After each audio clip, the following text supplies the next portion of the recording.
akan mempresentasikan materi dari kelompok kami, yaitu supervisi kolegial. Jadi supervisi kolegial itu adalah proses pembinaan profesional antara guru atau pendidik secara sejajar dan setara yang bertujuan untuk meningkatkan kualitas pembelajaran melalui kerjasama, refleksi, dan pengalaman. Pendekatan ini bersifat non-hierarkis, berlandaskan rasa saling percaya dan keterbukaan untuk memperbaiki praktik mengajar.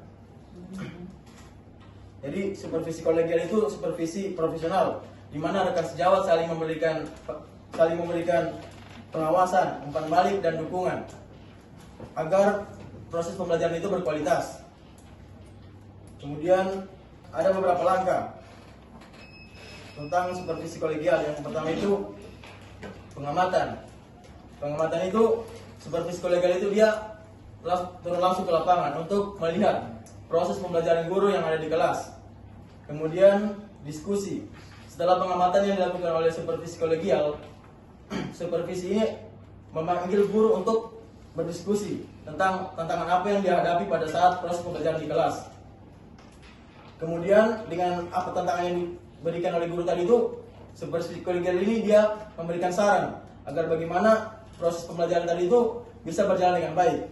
Misalnya anak-anak dalam kelas tadi itu kurang memahami tentang metode pembelajaran yang diberikan oleh guru.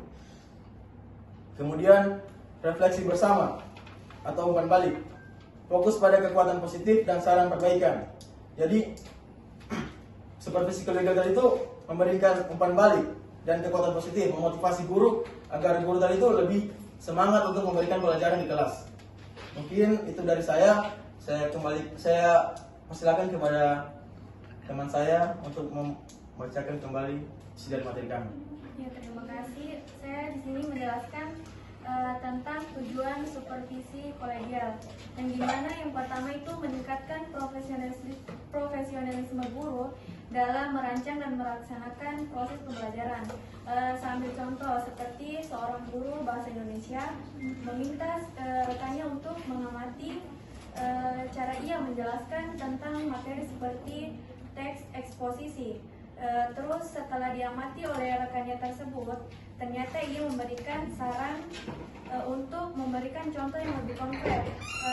Terus guru tersebut mencoba hal itu, dan ternyata siswa menjadi lebih cepat memahami materi di dalam kelas. Terus yang kedua itu mengembangkan budaya kolaborasi dan belajar bersama di lingkungan sekolah. Contohnya seperti guru mengajar di jenjang yang sama, setiap akhir minggu itu mereka diskusi rutin untuk meninjau hasil belajar siswa. Terus mereka saling bertukar strategi mengajar sehingga suasana kerja jadi lebih terbuka dan saling mendukung. Dan yang ketiga itu ada mengidentifikasi kekuatan dan kelemahan dalam proses pembelajaran secara reflektif. Seperti saat supervisi, seorang guru menemukan bahwa ia sudah baik dalam memberi motivasi, tetapi ia kurang dalam memanajemenkan waktu. Hasil pengamatan tersebut membuatnya jadi lebih memahami apa yang harus diperbaiki dan membantu dirinya mengatur alur pembelajaran dengan lebih efektif. Dan yang terakhir ada mendorong inovasi pembelajaran yang relevan dengan kebutuhan peserta didik. Sambil contoh seperti setelah berdiskusi dengan rekan sejawat, seorang guru mencoba metode baru seperti penggunaan media sederhana. Cara tersebut ternyata siswa menjadi lebih mudah tertarik dan aktif saat belajar. Sekian, saya kembalikan kepada rekan.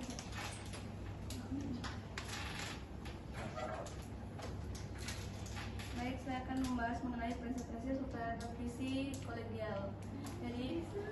Jadi agar supervisi kolegial itu berjalan efektif, supervisi kolegial perlu menerapkan prinsip-prinsip berikut. Yang pertama yaitu kolegialitas atau hubungan sejajar antara rekan kerja. Contohnya itu seperti dalam sebuah sekolah, di mana di dalam sekolah tersebut guru-guru di situ memiliki bidang yang berbeda, namun tidak dibatasi untuk saling interaksi satu sama lainnya. Terus yang kedua itu keterbukaan atau menerima kritik dan masukan dengan positif. Contohnya itu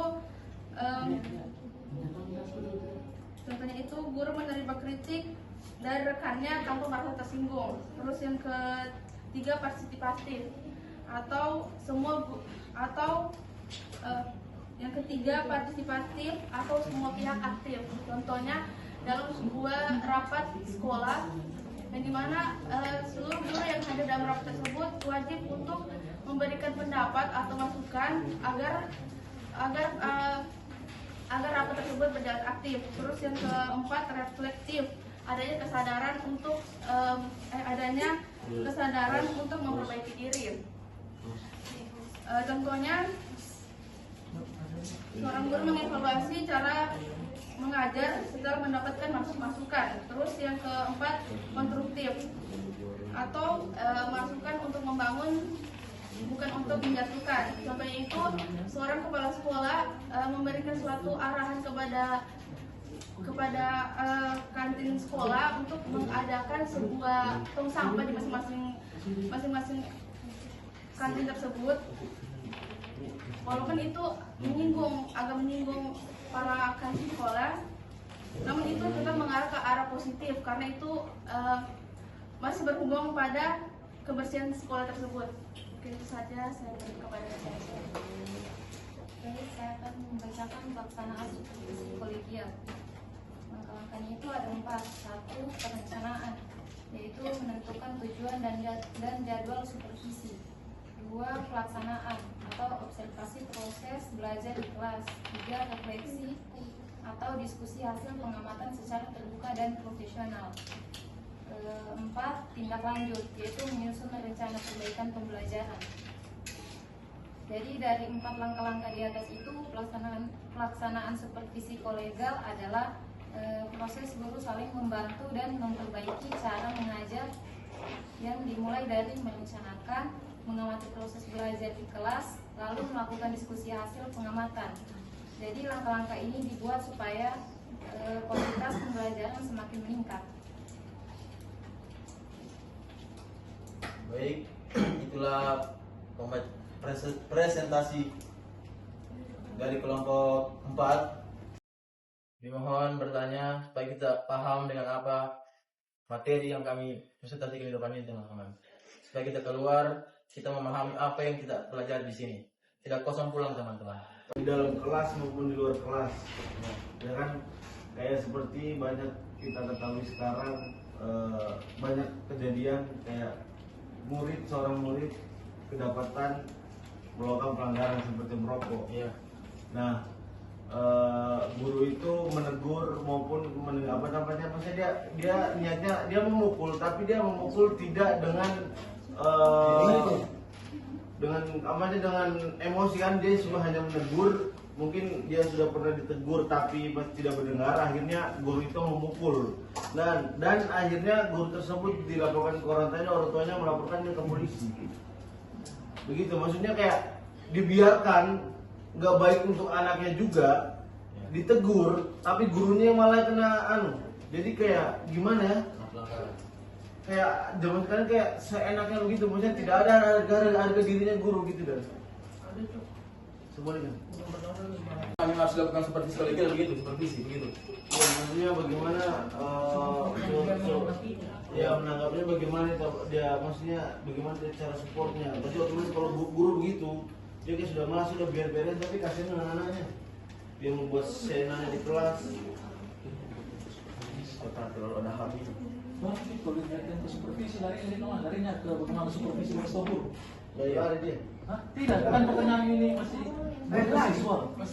Iya, kan Baru kalau dikaitkan ke supervisinya gimana ya? Mungkin supervisi. Bagaimana supervisi buat guru-guru tadi? Iya. Barakan. Gitu kan, untuk mengarahkan guru. Gitu, Saudara Fit. Pasal-pasal apa? Apakah supervisi bisa langsung ke guru, Bapak? Langsung ke murid untuk mengatasi kayak hal-hal yang seperti dibilang Saudara Fit tadi. Kayak mungkin murid yang terlalu nakal, baru apakah bisa supervisi yang turun langsung untuk mengatasi hal tersebut, Bapak? Saya jawab ya. Ya. Soalnya saya belum terlalu paham juga yang. Jadi supervisi kolegial itu supervisi antar kolega, teman sejawat. Tapi tidak ada hierarki yang lebih tinggi. Jadi setara. Disitulah konsep egaliter. Duduk sama rata, berdiri tanpa raja. Nah, itu konsep dari kolegial. Itu aja maksudnya. Terus terkait tadi kamu nanya apa? Apakah supervisi tadi itu bisa langsung turun kayak Kalau misalkan kamu nanyanya ini di konsep temanya supervisi kolegial nggak bisa. Karena ini kolegial, nah temanya supervisi kolegial, artinya sama kolega. Oh boleh toh dia melihat kelasmu, iya. tapi dia pasti harus ngomongnya ke kamu yang punya kelas, bukan ke siswanya. Paham ya? Tetap, kalau kita memantau observer, jadi observer langsung melihat kelasnya, boleh-boleh aja, sah-sah saja. Cuma nanti siapa yang harus disupervisi? Orang yang punya kelas itu. Dikasih tahu tentang apa keadaan realnya bagaimana gitu ya. Saya melihat. Baik, saya mau ngasih stimulus ya. Ya. Boleh, kalau boleh saya bakal ke Abdullah ini yang megang kelas Abdullah sekarang. Ya boleh, Pak, boleh. Kan kamu yang jadi hostnya. Iya. Nah,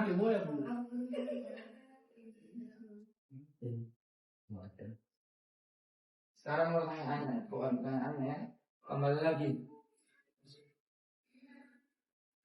Kita di tahun 2025, sekarang ini 2025 ini ya, itu udah terbiasa dengan yang namanya sistem hybrid. Tahu hybrid kamu? Hybrid menggabungkan antara pendidikan secara e-learning dengan pendidikan yang harus konvensional, datang ke tempatnya seperti kita sekarang ini. Nah ini kan kalau dulu kan hybrid menjadi hal yang ini ya, hal yang paksaan. Cuma sekarang sistem hybrid ini sistem yang menggabungkan antara pendidikan pembelajaran secara online dengan pembelajaran yang offline, itu kan menjadi hal yang sekarang wajar ya, menjadi hal yang wajar. Nah pertanyaannya sekarang kira-kira menghadapi fase ini itu pasti ada dua kubu di dalam lingkungan guru. Ada guru-guru yang mana dia bisa menerima hal itu. Ya, ada kelompok guru-guru yang mana skeptis dan tertinggal dengan hal itu. Pasti ada. Kalau kamu turun di lapangan masih menemukan hal itu. Karena kita masih ada guru-guru yang masih dia generasi tahun 80-an, tahun 70-an yang sekarang masih mengajar. Nah, sekarang masih mengajar. Oke lah kalau guru-guru di angkatan Afif, anak-anak tahun 90-an masih bisa lah mengikuti tren yang sekarang terjadi di dunia pendidikan. Untuk guru-guru yang di tahun-tahun 70, yang generasi 70-an, itu kan masih ada. Otomatis mereka merasa kewalahan dengan kecepatan perubahan ini. Bayangin, ini perubahan terjadi pemantiknya gara-gara COVID tahun 2022.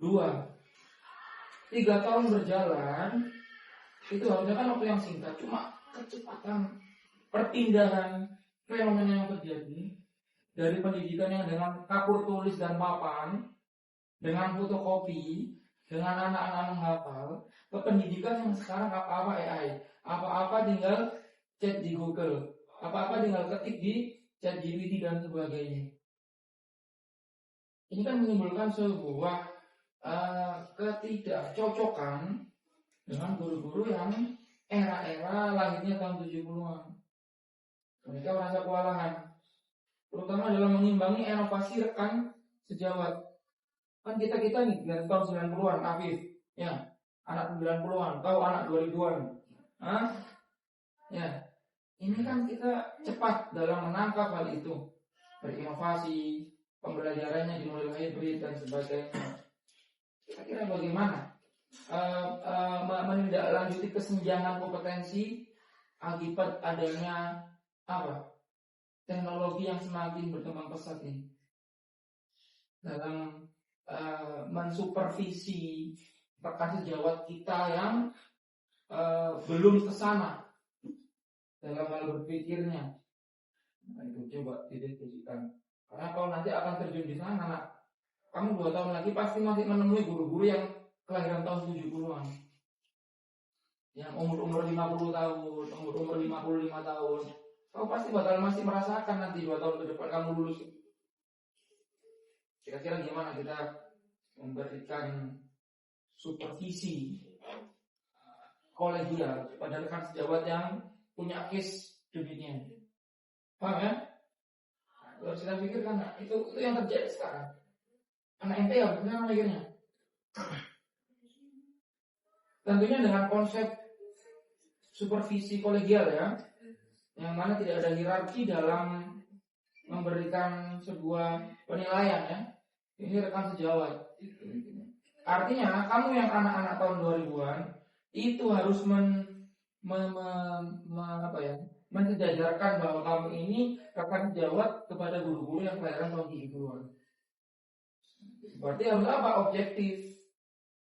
Berarti harus penilaiannya secara benar-benar real. Silakan. Jadi untuk mengatasi ketertinggalan yang Bapak bilang tadi, Kesenjangan ya. Iya.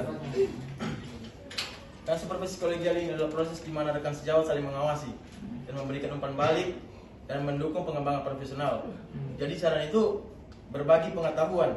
Mungkin supervisi kolegial ini bisa membuat satu kursus atau seminar untuk pelatihan oleh guru-guru yang tertinggal tadi, yang belum paham tentang era teknologi zaman sekarang ini. Dengan cara seperti itu, guru-guru yang belum paham tadi itu lebih tahu dengan AI segala macam atau platform-platform yang lain, Bapak. Mungkin itu saja. Ini teman-teman yang lain bisa menambahkan sedikit tentang kesenjangan di era teknologi yang sekarang ini, yang banyak guru-guru ketertinggalan dalam teknologi yang terus berkembang. Menurut saya sudah betul kalau kita sebagai supervisor itu mewadahi untuk teman-teman atau rekan kerja kita yang bisa dibilang tertinggal lah ya, mohon maaf sebelumnya. Di dalam pelatihan tersebut kita menghilangkan yang namanya konsep yang namanya yang paling tahu. Jadi di dalam pelatihan tersebut ya kita sama-sama bukanlah merendahkan diri lah ya ceritanya. Kita sama-sama belajar, bukan kayak misalnya dari supervisor sendiri mewadahi pelatihan atau pelatih dari luar. Nah, kita yang serekan ataupun setempat kerja itu mungkin bisa sama-sama belajar. Dan kalau rekannya kita misalnya kurang paham, kita mendekatlah, mau dibilang bisa dibilang kita mendekat menggunakan metode pendekatan secara emosional. Tidak ada katanya, tidak ada kata tidak ada kata saya paling tahu. Kita sama-sama belajar. Begitu, sekian. Jadi Closing closing statement maksud saya. Untuk presentasi pada siang hari ini, supervisi kolegial adalah pendekatan kolaboratif di mana rekan sejawat saling memberikan saran dan umpan balik untuk mendukung pengembangan profesional secara timbal balik tanpa hierarki formal.